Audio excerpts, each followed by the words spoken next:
మీరు chicken biryani order పెడుతున్నారా? తస్మా జాగ్రత్త. మీకు వచ్చేది 3 రోజుల క్రితం చేసిన బిర్యానీ కావచ్చు. అవును, ఇది నిజం.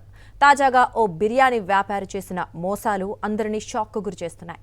బంజారా హిల్స్లో లక్కీ బిర్యానీ అండ్ షోర్మా పేరుతో పాచిపోయిన బిర్యానీని అంటగడుతూ ప్రజల ప్రాణాలతో చెలగాటమాడుతున్నారు. 3 రోజుల క్రితం బిర్యానీని ఫ్రిడ్జ్లో పెట్టి అమ్మకాలు సాగిస్తుండడం తీవ్ర ఆందోళన కలిగిస్తోంది. ఫ్రిడ్జ్లో పెట్టిన బిర్యానీలు మళ్లీ వేడి చేసి జొమాటో ద్వారా విక్రయాలు సాగిస్తున్నారు. జీడిమెట్లలో తయారు చేస్తూ బంజారా హిల్స్లోని ఓ అపార్ట్మెంట్ సెల్లార్లో బిర్యానీలను విక్రయిస్తున్నట్లు తెలుస్తోంది.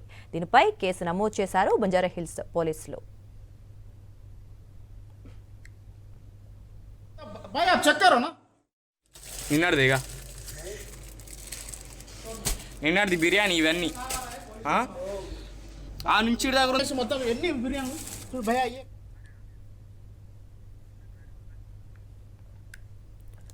మీరు చికెన్ బిర్యానీ ఆర్డర్ పెడుతున్నారా? తస్మా జాగ్రత్త. మీకు వచ్చేది 3 రోజుల క్రితం చేసిన బిర్యానీ కావచ్చు. అవును, ఇది నిజం. తాజాగా ఓ బిర్యానీ వ్యాపారి చేసిన మోసాలు అందరినీ షాక్కు గురి చేస్తున్నాయి. బంజారా హిల్స్లో లక్కీ బిర్యానీ అండ్ షోర్మా పేరుతో పాచిపోయిన బిర్యానీని అంటగడుతూ ప్రజల ప్రాణాలతో చెలగాటమాడుతున్నారు.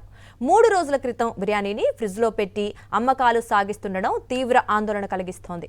ఫ్రిడ్జ్లో పెట్టిన బిర్యానీలు మళ్లీ వేడి చేసి జొమాటో ద్వారా విక్రయాలు సాగిస్తున్నారు. జీడిమెట్లలో తయారు చేస్తూ బంజారా హిల్స్లోని ఓ అపార్ట్మెంట్ సెల్లార్లో బిర్యానీలను విక్రయిస్తున్నట్టు తెలుస్తోంది. దీనిపై కేసు నమోదు చేశారు బంజారా హిల్స్ పోలీసులు.